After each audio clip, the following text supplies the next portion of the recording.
তো এমন একটি বাস্তবতার মধ্যে আহ, আপনি কিভাবে আশা করেন যে 5 তারিখে এমন একটি ঘটনা ঘটার পরে, অর্থাৎ এমন একটি ছাত্র জনতার গণ অভ্যুত্থানের পরে শেখ হাসিনার 15 বছর রেজিমকে তাড়ানোর পরে এই দেশটা একটা স্বর্গে পরিণত হবে? যারা ভাবছেন যে 5 তারিখে শেখ হাসিনা চলে গেছে, স্বৈরাচার চলে গেছে, আওয়ামী লীগ সরকার চলে গেছে, 8 তারিখের পরে বর্তমান যে অন্তর্বর্তীকালীন সরকার রয়েছে তারা এই দেশটাকে একটা বেহেশতে পরিণত করবে, এটা আপনারা কিভাবে ভাবছেন?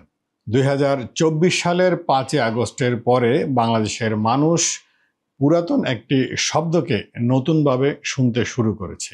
এই শব্দটিকে নিয়ে আছে যেমন আলোচনা তেমন সমালোচনা।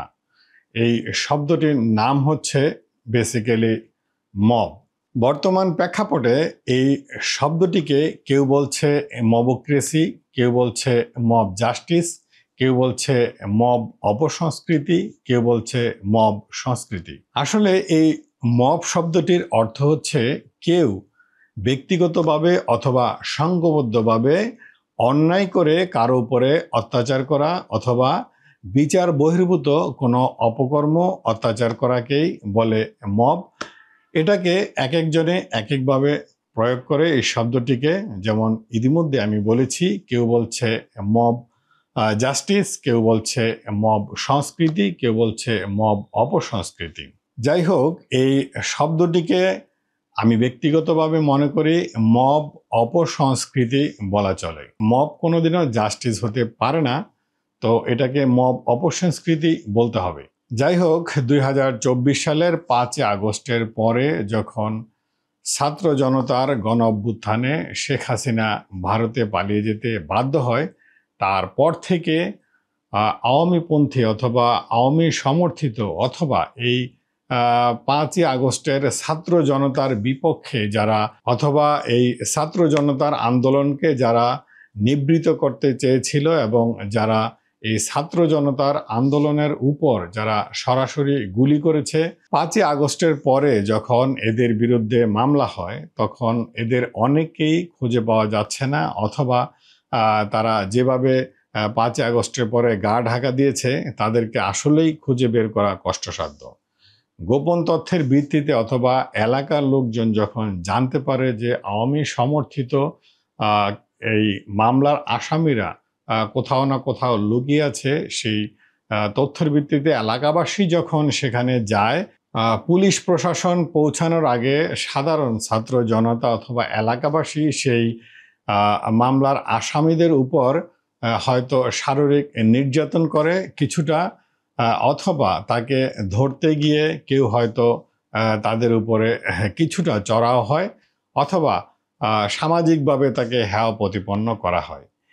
এই ঘটনাটি নানান জায়গায় ঘটছে বাংলাদেশে 5 আগস্টের পরে। ঠিক একইভাবে এমন ঘটনা কিন্তু আমরা বাংলাদেশের নানান আদালতও দেখতে পাচ্ছি।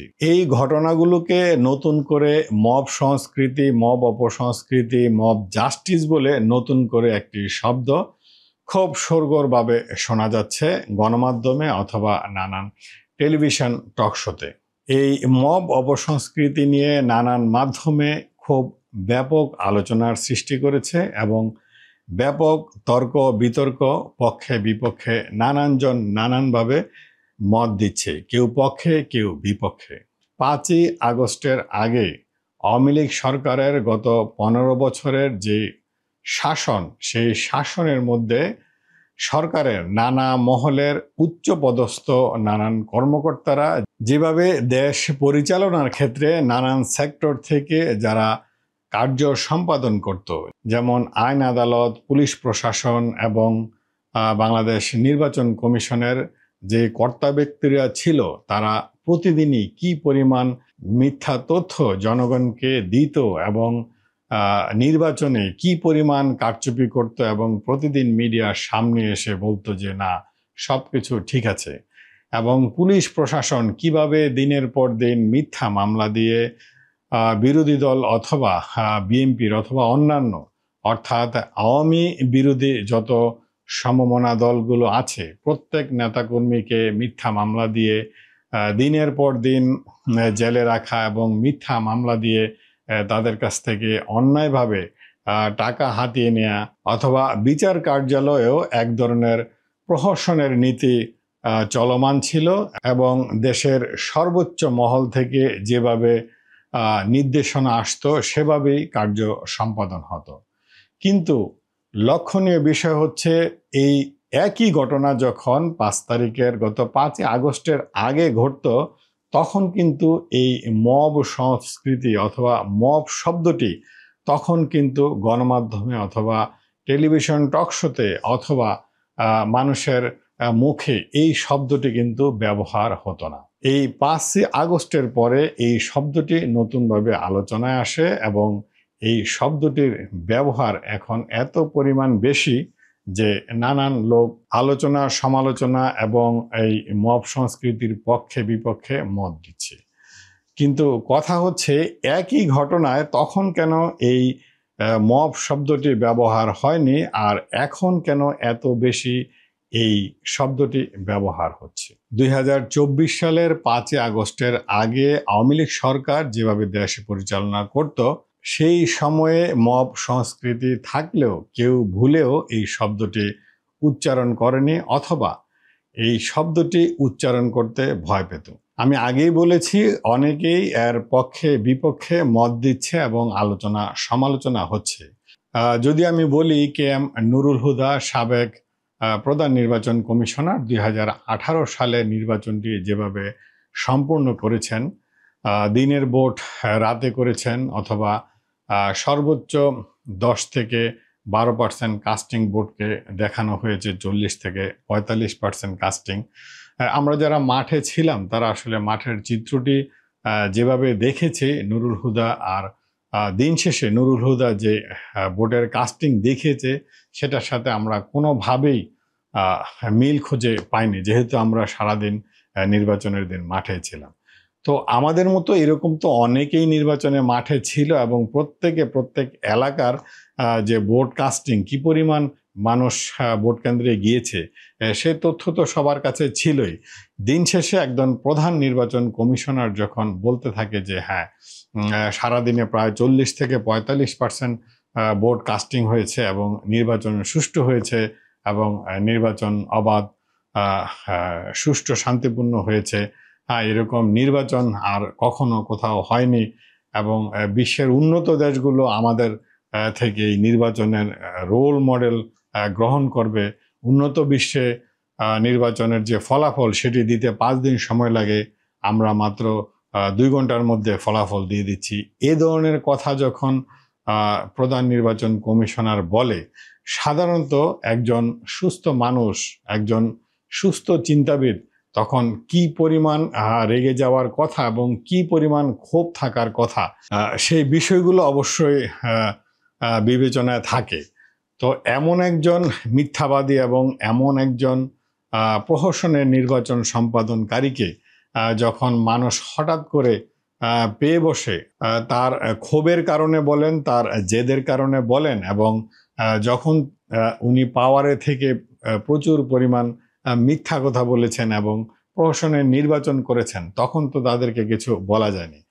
তো সেই মানুষগুলো, সেই ক্ষিপ্ত মানুষগুলো যখন এখন সাবেক এই প্রধান নির্বাচন কমিশনার নুরুল হুদাকে হাতের কাছে পেয়ে যাচ্ছেন, তখন অঘটন তো ঘটে যেতেই পারে। সেটাকে আমরা, এই ধরনের ঘটনাকে কখনোই আমরা সাপোর্ট করছি না, কিন্তু ঘটনা ঘটে যেতে পারে। আবার অনেকে বলছেন যে পুলিশের সামনেই ঘটনাটি ঘটেছে। হ্যাঁ, ঘটনা সত্য, পুলিশের সামনেই ঘটনা ঘটেছে। তবে আপনাকে এটা তো মনে রাখতে হবে যে 5 আগস্টের আগে পুলিশকে যেভাবে ছাত্র জনতার সাথে লড়াই করতে হয়েছে, এর মধ্যে অসংখ্য পুলিশ মারা গিয়েছে, অসংখ্য ছাত্র জনতা মারা গিয়েছে, অসংখ্য প্রায় 30,000-এর মতো ছাত্র জনতা আহত হয়েছে, এখনও অনেকে মেডিকেলে আছে, বঙ্গুত্ব বরণ করে আছে। এমন একটি পুলিশের যে ট্রমা এখনও তারা বহন করছে, এরকম ঘটনা এই বাংলাদেশের ইতিহাসে আগে কখনো ঘটেছে? এত পুলিশ কোনো সংঘর্ষে কি এর আগে কখনো মারা গিয়েছে? আমরা দেখেছি পুলিশকে মেরে রাস্তায় টাঙিয়ে রেখেছে। তো কি ধরনের ক্ষোভ থাকলে একটি সাধারণ মানুষের, কি ধরনের উত্তেজনা আক্রোশ থাকলে এই ধরনের ঘটনা মানুষ ঘটাতে পারে এবং ঘটিয়েছে। তো সেই বিষয়গুলোকে আমরা আসলে ভুলে যাচ্ছি, সেই বিষয়গুলোকে আমরা আসলে মাথায় নিচ্ছি না, কর্ণপাত করছি না। আমরা শুধু সিম্পলি এই মব জাস্টিসকেই দেখছি যে 5ই আগস্টের পরে মব জাস্টিস হচ্ছে, মব সংস্কৃতি হচ্ছে। এত বড় একটা ছাত্র আন্দোলনের অভ্যুত্থানের পরে দেশে আরো অনেক কিছু ঘটতে পারত। বিশেষজ্ঞরা কিন্তু এমনটা অনেকবারই বলেছে এবং তারা অনেক সময় ধন্যবাদ জ্ঞাপন করেছে এবং শুকরিয়া আদায় করেছে যে 5ই আগস্টের পরে যে পরিমাণ ভায়োলেন্স হওয়ার কথা ছিল সেই পরিমাণ ভায়োলেন্স কিন্তু বাংলাদেশে ঘটেনি। যেমন আমি যদি বলি যে আওয়ামী সরকারের পতনের পরে তাদের কি হতে পারে, সেই ঘটনাকে আওয়ামী লীগ সরকার জানতো না? অবশ্যই জানতো। আপনারা যদি একবার লক্ষ্য করেন যে ওবায়দুল কাদের কিন্তু নানান সময়, আওয়ামী লীগের যে সাধারণ সম্পাদক ওবায়দুল কাদের, তিনি কিন্তু নানান সময় নানান বক্তৃতায় বলতো এই যে আপনারা অবৈধভাবে টাকা পয়সা উপার্জন করছেন, দল ক্ষমতায় না থাকলে কিন্তু সেই টাকা পয়সা নিয়ে পালানোর সুযোগ পাবেন না, টাকা পয়সা ফেলেই কিন্তু পালাতে হবে। এবং উনি এও বলেছিলেন যে আওয়ামী লীগ সরকার যদি ক্ষমতায় না থাকে তাহলে এক রাতে 1 থেকে 1.5 লক্ষ আওয়ামী লীগের নেতাকর্মীকে হত্যা করা হবে। তো সেই তুলনায় কি আসলে এমনটা ভায়োলেশন হয়েছে? এমনটা হয়নি। তো এই কারণে অনেক বিশেষজ্ঞ এ ব্যাপারে শুকরিয়া আদায় করছে যে না, 5ই আগস্টের পরে যে পরিমাণ ভায়োলেশন হওয়ার কথা ছিল সেই পরিমাণ হয়নি। তো এখানে কথা হচ্ছে পুলিশ কিন্তু এখনো, যে যাই বলুক, আমরা মাঠ পর্যায়ে দেখছি পুলিশ কিন্তু এখনো আত্মবিশ্বাসের সহিত এখনো কাজ করতে পারছে না। স্বরাষ্ট্রমন্ত্রী অথবা মন্ত্রণালয় অথবা উপদেষ্টারা যাই বলুক না কেন, এটাই বাস্তবতা যে পুলিশ এখনো আত্মবিশ্বাসের সঙ্গে তারা পুরোপুরি আইন প্রয়োগ করা বলেন আর আগের মতো যে আইন এনফোর্সমেন্ট করা সেটা কিন্তু পারছে না ভয়ে। কারণ হচ্ছে 5 তারিখের আগে যে ঘটনা ঘটেছে পুলিশের সাথে ছাত্র জনতার, সেটার একটি ভয়। আবার এই 5 তারিখের পরে কিন্তু আবার অনেকে, কিছু উচ্ছৃঙ্খল লোক অথবা নানান দলের সমর্থিত লোক, তারা কিন্তু নানান রকমের প্রেশার ক্রিয়েট করছে থানায় গিয়ে, অথবা তাদের কথা না শুনলে তাদেরকে প্রেশার করা হচ্ছে, তাদেরকে চাকরিচ্যুত করা হবে, তাদেরকে বদলি করে দেওয়া হবে, এরকম ঘটনা কিন্তু অনেক জায়গায় ঘটছে। তো সেই ভয় থেকেও পুলিশ কিন্তু এখন পুরোপুরি অ্যাক্টিভ নেই, এটাই কিন্তু বাস্তবতা। তো এমন একটি বাস্তবতার মধ্যে আপনি কিভাবে আশা করেন যে 5 তারিখে এমন একটি ঘটনা ঘটার পরে, অর্থাৎ এমন একটি ছাত্র জনতার গণ অভ্যুত্থানের পরে শেখ হাসিনার 15 বছর রেজিমকে তাড়ানোর পরে এই দেশটা একটা স্বর্গে পরিণত হবে? যারা ভাবছেন যে 5 তারিখে শেখ হাসিনা চলে গেছে, স্বৈরাচার চলে গেছে, আওয়ামী লীগ সরকার চলে গেছে, 8 তারিখের পরে বর্তমান যে অন্তর্বর্তীকালীন সরকার রয়েছে তারা এই দেশটাকে একটা বেহেশতে পরিণত করবে, এটা আপনারা কিভাবে ভাবছেন? এটা কোনোভাবেই সম্ভব নয়। কারণ আওয়ামী মতাদর্শের রাজনীতিবিদ এবং যারা আওয়ামী মন্ত্রী এমপি ছিল তারা পালিয়েছে। পুলিশ প্রশাসন আসলে কতজন পালিয়েছে? মন্ত্রণালয়ে যে আমলাতন্ত্র, সেই আমলাতন্ত্র কি পালিয়েছে? এবং দেশ পরিচালনার জন্য যে নানান সেক্টরগুলো রয়েছে সেই সেক্টরগুলো কি পালিয়েছে? প্রত্যেকটা সেক্টরে রন্ধ্রে রন্ধ্রে আওয়ামী সমর্থিত লোকজন বসা আছে। এমন একটি অবস্থায় আপনি কিভাবে 5ই আগস্টের পরে যারা ভাবছেন যে আওয়ামী লীগ সরকার দেশ থেকে বিতাড়িত হয়েছে, এখন আমরা কেন অত্যাচারিত হব, এখন আমরা কেন মিথ্যা মামলায় জড়িয়ে যাব, এখন আমরা কেন অন্যায়ভাবে কারো দ্বারা নির্যাতিত হব, আপনার সাথে আমিও একমত, এরমটা কোনোভাবেই হওয়া উচিত নয়। তবে আপনাকে 5ই আগস্টের আগের বাস্তবতা এখনো রয়ে গেছে এবং আরও চলতে থাকবে। তবে বর্তমান সরকার অথবা আগামী ইলেকশনে যারা জিতে সরকারে যাবে অথবা সরকারের দায়িত্ব নেবে, তারা যদি এই অপসংস্কৃতির শিকড় টেনে না ধরে এবং এই অপসংস্কৃতির প্রথা যদি বন্ধ করার চেষ্টা না করে, তাহলে এটা চলতেই থাকবে। আমরা আশা করব বর্তমান সরকার আরও কঠোর হবে এই মব অপসংস্কৃতি রোধ করার জন্য, এবং যারা এই মব অপসংস্কৃতির সাথে জড়িত হবে তাদেরকে তাৎক্ষণিকভাবে গ্রেপ্তার করা এবং তাদেরকে বিচারের আওতায় আনা, এবং ভবিষ্যতে যে সরকারই এই দেশের দায়িত্ব নেবে তারা যাতে এটির দিকে নজর দেয় এবং খুব কঠোর হস্তে এই মব অপসংস্কৃতি দমন করে। প্রান্তিক আলোচনা আজ এ পর্যন্তই। আলোচনা ভালো লাগলে লাইক, শেয়ার, কমেন্টের মতো সামাজিক কাজ করা যেতেই পারে। ভালো থাকবেন।